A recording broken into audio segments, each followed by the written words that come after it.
Hey, welcome to Story Lab. This week, we're taking a look at an incredible gift. It's one that we can receive and give.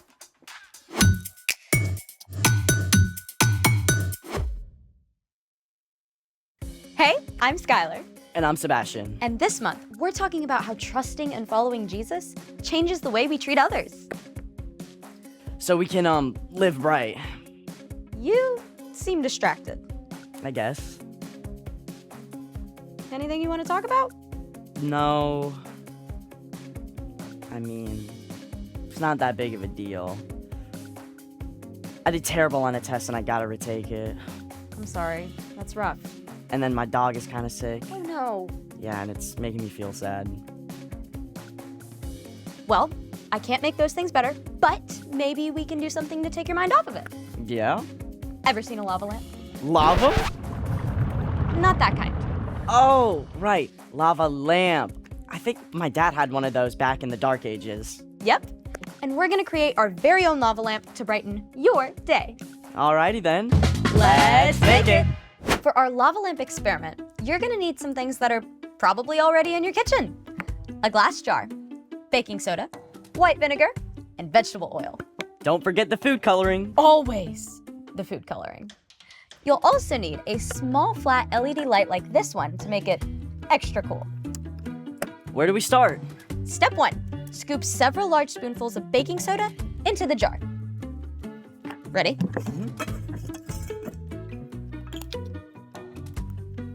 One, 2, 3. Step 2, pour vegetable oil into the glass jar and fill it most of the way up, but leave a little space at the top.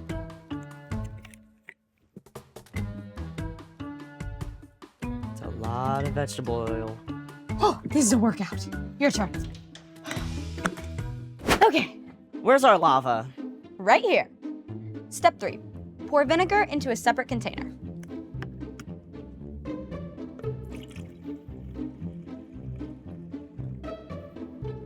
All right, and then squeeze some food coloring into it. How much? Lots, about 15 to 20 drops. That'll do. What's next? Step 4, turn on the LED light, but first, turn all the surrounding lights off.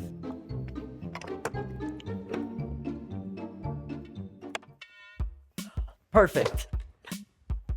Set the jar and the oil and the baking soda on top, just like this. Ready for the lava? You bet.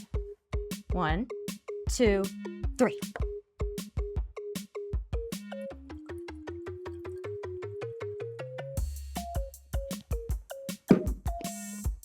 So, when is it supposed to, start happening? Give it a second. You can already see the bubbles going up. It's very calming. I still feel a little sad, but not quite so spun up. Very comforting. Speaking of, it's time for... The story before the story. Today we're in the book of 2 Corinthians. 2 Corinthians is one of the 21 letters in the New Testament. The leaders of the early church wanted to teach Jesus followers what was true, and they often wrote letters to do that. The Apostle Paul sent several of these letters to the believers in the church at Corinth. Paul had visited Corinth on a second missionary journey to tell people about Jesus. Later, Paul learned that some people were speaking against him. There were divisions in the Corinthian church, Paul wrote a letter to encourage them to get along and stay strong through hard times. which is where our story starts. Take it away. Hey everyone, I'm Erica. During his ministry, the Apostle Paul traveled to dozens of towns and cities. People who like to do the math think Paul probably walked 10,000 miles during his journeys. You heard that right? 10,000! And you thought hiking 2 miles with your family was rough. But even though Paul visited so many places and started so many churches, he didn't forget the people he met, like the believers in the Corinthian church. Paul had spent more than a year in Corinth, and when he heard there was trouble among the Jesus followers, he sat down immediately to write them a letter. May God our Father and the Lord Jesus Christ give you grace and peace. Now, some Corinthian leaders were saying Paul wasn't really led by God's Spirit. They said Paul had faced so much trouble, it had proved that God wasn't really with Paul. What? You can bet Paul had some strong things to say about that. Give praise to the God and Father of our Lord Jesus Christ. He is the Father who gives tender love. All comfort comes from him. He comforts us in all our troubles. Now we can comfort others when they are in trouble. We ourselves receive comfort from God. Paul couldn't wait to set the record straight. God is always with us, no matter what we're going through. And God is the source of all comfort. We're going to take a look at 3 words from these verses. First up, troubles. We live in a broken world, and every single one of us experiences hard times. Maybe some kids at school have been saying mean things about you. Or you're really struggling with reading. Or maybe your pet guinea pig didn't make it. Truth is, we can't escape trouble right now. Jesus told his friends, "In this world, you will have trouble, but be encouraged. I have won the battle over the world." This brings us to our second word, comfort. All comfort comes from God. We can first take comfort in knowing that in the end, God will make everything right. But let's be real.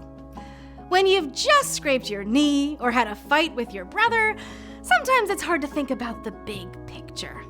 So, what does comfort look like? Well, you can start by remembering that God is with you, no matter what's going on, and ask for help. God, this really, really hurts. Please help me. Sometimes, God will simply give you a sense of peace in the middle of it all. But often, God comforts us through other people. I'm sorry you got hurt. It's gonna be okay. We'll get you something to put on that right away. And here's the awesome thing. Just like God can work through other people to comfort you, God can use you to comfort others. As Paul told us, God comforts us in all our troubles. Now we can comfort others when they're in trouble. Not only is God with us in difficult times, but what we go through is not wasted. When we receive comfort, we learn how to give it to others. Comfort can look like a lot of things. You can comfort someone with your words. I'm really sorry that kid was mean to you. You can comfort someone by offering help. I'm gonna get us a snack and then I'll help you tell Mom about it. And sometimes, the best way to comfort someone is simply by being present with them, even if you aren't sure what to say or do. God doesn't promise that all our troubles will go away as soon as we ask, but God does promise to be with us and comfort us in the middle of hard situations. And once we've received comfort from God, then we have the amazing opportunity to see what others need and offer help, compassion, and comfort. The end. I never really thought about how all comfort comes from God. Yeah, like when my mom comforts me when I'm upset, it's because God gave her comfort to share. And then you get to pass that comfort on to others. It's an endless loop. Exactly, you're not wrong. So, what's our part in the story? I'm so glad you asked. Well, God sees when you're in trouble and gives us comfort and compassion. Compassion is caring enough to do something about someone else's needs. Once we receive that compassion from God, we can offer it to others and help to meet their needs, just like Jesus did. It's like a gift we can give. One way we can do that is with our words. Yep. You can start by reminding someone who needs comfort that God is always with them and that you're there for them too. You could even remind them of another time they overcame something really hard. You can also comfort others by offering help. Like, if your friend is sick, you could give them a stuffed animal to hold. Or tell them a funny story. Or, if your friend is hurt or really upset, you could even ask a grown-up to help. And don't forget, sometimes the best way to offer comfort and compassion is simply to be present with someone. Even if you don't know what else to do. Or what to say. I think you've got it. See you next time. Bye. So here's the thing. Comfort others the way God comforts you. You need a little more calming lava lamp action? Yeah, that would be good. Green this time. Let's see what happens.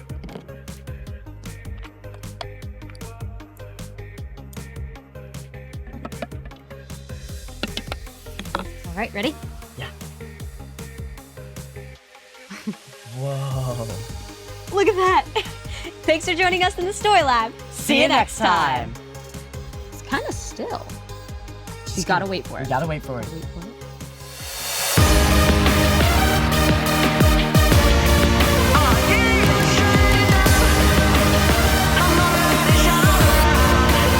It all began with a spark.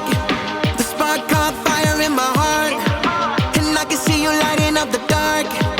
And I was burning brighter than ever. It's down deep in my soul. The fire burning out of control. It's love and I gotta let it show. It's changing my world for the better. So raise one hand high. Show your light in the sky. We're gonna keep it shining forever. Whoa, whoa. It's brightest when we're shining together. This little light of mine, I'm gonna let it shine. And in the darkest night, I'll be the brightest light.